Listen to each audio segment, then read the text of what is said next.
well-being is probably one of the most discussed words at the moment. Everyone wants to have well-being. Even companies are discussing how to integrate well-being for their employees. But I want to ask you, what does well-being mean for you specifically? And how do you achieve well-being? Is it with the use of AI? Is it with the use of any of the tools out there? Or do you achieve your well-being in a different way? This is what we are going to discuss in today's episode of Who Do You Want to Be? And as always, I'm here with my wonderful friend Abba. Thank you for being here with me. How are you today? I'm really good, and this is a topic we must discuss because while I am all for AI, to use AI or not in our well-being is very questionable to me. So I'm very excited to talk about this with you today. Great. Thank you so much. As I said at the opening of this discussion, in the end, the first question that we need to answer for ourselves is, what does well-being actually mean for me personally?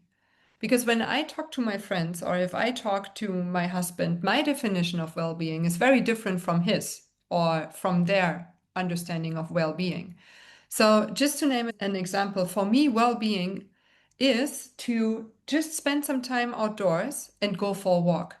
When I go out walking my dog in the evening for 30 minutes, that is really giving me lots of new energy, but it calms me down at the same time. I'm enjoying to just watch what's going on around me, and I can feel how my brain is relaxing. And that, for example, is a definition of well being for me. Whereas when I speak to my friends, well being for them might just be to lie down in their bed for 20 minutes, not having to do anything, but to probably wear an eye mask or a foot mask. This is well being for them. So, really, let's start with the question of what is well being for me? Because when you think about it, it doesn't help you to just follow well being trends that everybody else follows if it is not the right thing for you to do, if this does not actually make you feel good. So, for example, for you, Abba, what are things that you love to do for your well being? It's interesting you asked for the definition of what does well-being mean for you because you're 100% right. It's different for everyone. When I think of well-being, I think of how am I filling my cup? That's literally what I ask myself. I don't even call it well-being. I say, what did I do to fill my own cup today? Because otherwise, I'm very conscious of operating on empty. Because if I'm not giving anything to myself, I can't give to anybody else, whether that's my work, whether that's my family, whether that's my husband, whether that's my extended family. So I always consider it as what have I done today to fill my cup? And for me, it's funny how everyone is different. I actually need to go and exercise. I need to do something very active. So my treat for like really doing something for myself is I go to circus school and I go climb a silk and I go upside down and I learn how to drop from it. And it's very high energy and it's very intense physically and mentally because if you're not thinking about what you're doing, you're going to fall. But when I finish that 1 hour, I feel so recharged. And I think it's because I have no choice but to be 100% present at that time. Otherwise, I will severely injure myself. That's just the nature of the sport. I need to exercise. Some people go for massages. My husband always says, go for a massage. And I'm like, I don't want to go for a massage. I'll go for a yoga class. So the things I do for my well-being are mainly some form of challenging exercise and yoga. That's what I do. And to be honest, I've tried to do things in the house, but with two small kids and my workspace at home, I find it very difficult to relax at home, especially when the kids are awake.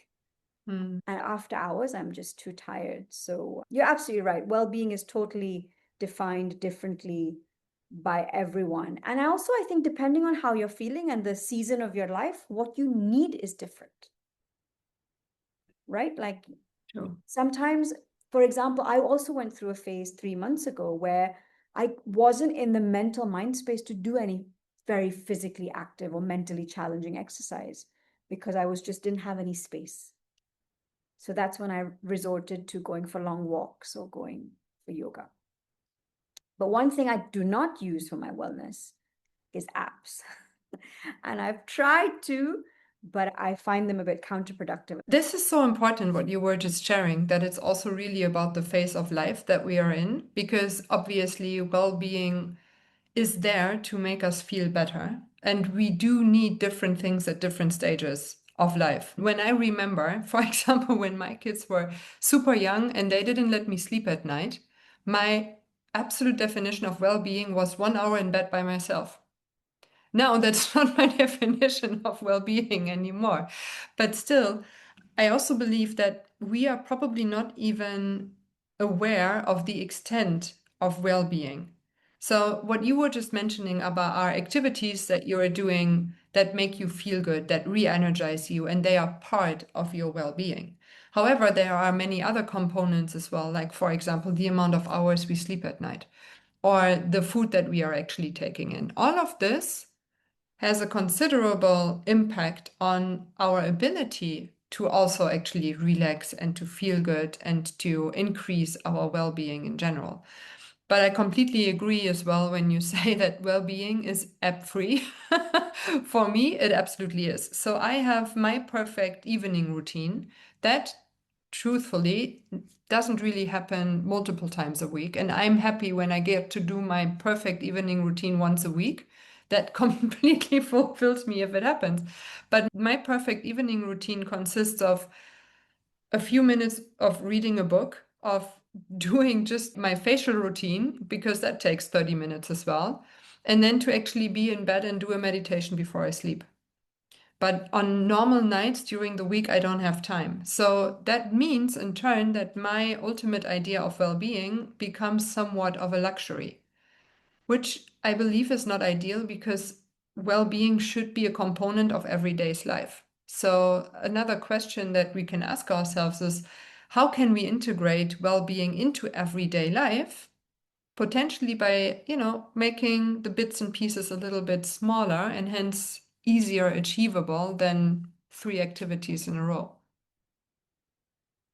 I think what you mentioned is really important here. Like, well-being can just be getting 8 hours of sleep. And I feel like it's not something I consider as my well-being, which is being a bit too hard on myself if I don't do anything else. So I think stepping back and realizing that if I eat well today, and if I get a good 8 hours of sleep, I have taken care of myself. Don't have to go out and do something crazy to feel like I've taken care of myself. So I think, again, defining what well-being means to us is so very important. Like, some people will stay up super late watching mindless television thinking they're defunking, whereas they're actually not taking care of themselves. Whereas if they go to sleep at 2 hours before and actually get a good night's sleep, they're looking after themselves. And I think recognizing the small things you can do every day as part of your life that becomes part of your well-being, which we often ignore, like making sure we're eating clean, making sure we're drinking 8 glasses of water a day. We don't think about these things enough. So let's try and be more aware of what well-being means and how your well-being consists of so many other things that we don't consider, and that it can be easier to look after ourselves than we think, especially as moms with small children. For example, getting a good 8 hours of sleep a night will do you wonders, more than a yoga class or anything else. So let's not forget what well-being actually is. In our plight to fill our own cups, let's go back to the basics. That is true. Yeah. I mean, to be very honest with you, sometimes well-being can even be that I am taking 10 minutes to consciously enjoy my first matcha latte in the morning, or my first coffee, or my first tea. Well-being for me is very much related to awareness, being in the moment. As you said as well, for the sports that you do, where you have to be focused 100% because you are in the moment, this is what gives you energy.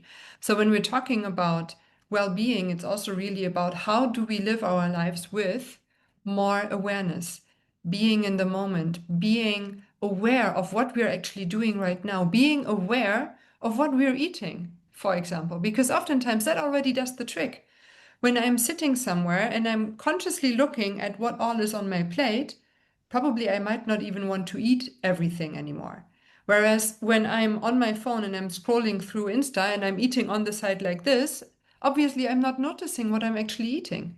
And so this is not contributing to my well being.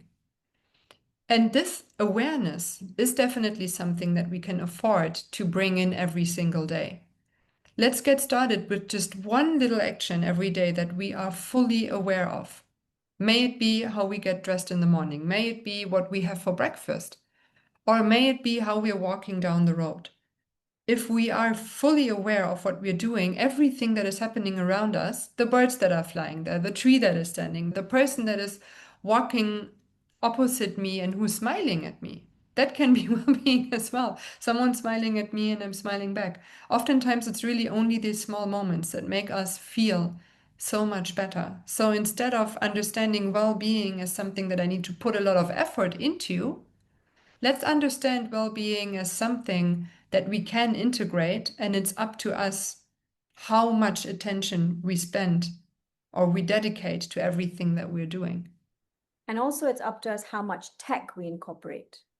And we do not need to incorporate tech in our well-being. And if there's one place we can skip tech, maybe well-being is it. We hope you enjoyed this episode today. A lot of real talk on what well-being means, because at the end of the day, if we're not aware of what it means, how are we going to look after ourselves? So we hope you found that useful, and see you again next week.